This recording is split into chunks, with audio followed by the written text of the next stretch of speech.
Teaching you how to think is one of the main things that's missing from school. What, like, how did you decide what school your kids are going to go to? Well, there's good schools out here. We're lucky. Word of mouth. California is much more problematic right now for schools. One of the things that was happening to me in my school where my kids used to go is they hired some person to teach them that they have to be anti-racists. It's not good enough to not be racist. And I was like, what the fuck? I'm like, my kids aren't racist at all. Like, what are you doing? Like, why are you putting that in their head? That they have to be anti-racist and call out racism? And, like, they were trying to make kids activists. I'm like, hey, they're 5. That's crazy. You know, like, they don't even care. They want friends. They don't give a fuck what their friends look like.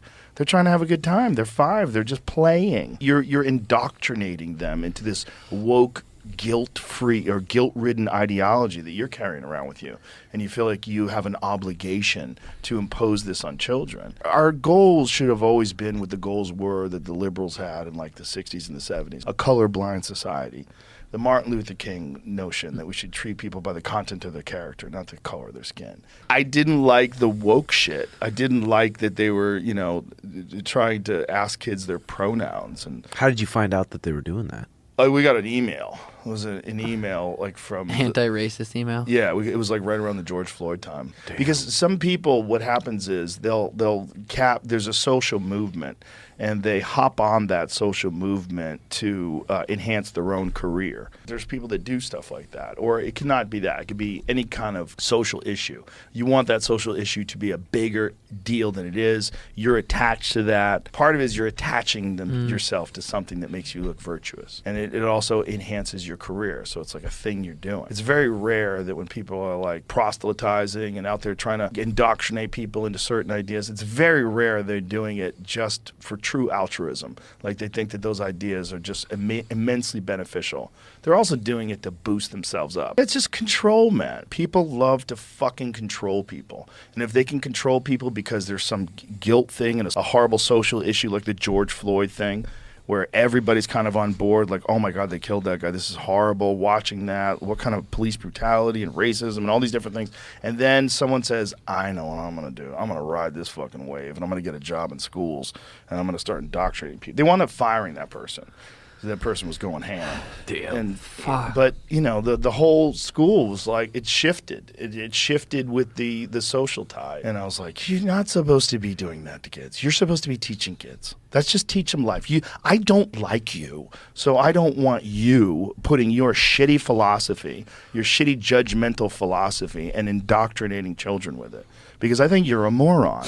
You're a moron who just happens to have a job at a good school teaching kids. But I think if I sat you down in a podcast, you'd look pretty fucking stupid after a couple hours.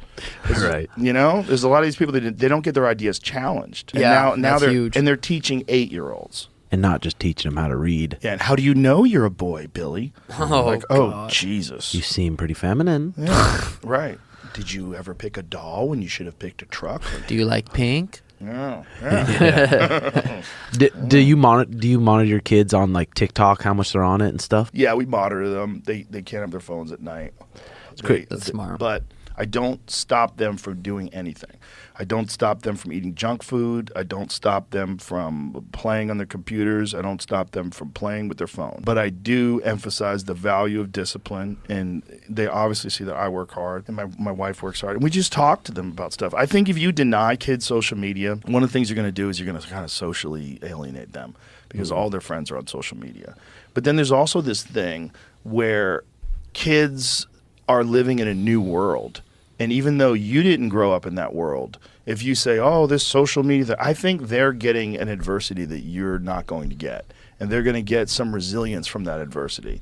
But there's going to be mental health consequences, and especially for people who didn't grow up in it. And that's one of the things that they experience. Jonathan Haidt's book, Coddling of the American Mind, is about that. And one of the things it highlights is self-harm amongst girls ramps up considerably somewhere around 2008, 2009. And it's right when Twitter and social media and Facebook and all that stuff comes out. And now they're comparing themselves to other people and comparing lives, and people are using filters and they're distorting reality. There's more instances of suicide and self-harm, and then there's bullying. There's a lot of bullying. You can tell the ones that, like in jiu-jitsu, the ones that their parents really monitor it compared to the ones that always just put it in front of them. And a lot of those Yeah. kids that always get it, they always quit jujitsu because it's too hard, or they don't Right. want to do the warm ups and stuff, and they sit on the side now and just go sunk, sunk, sunk. Yeah. That's crazy.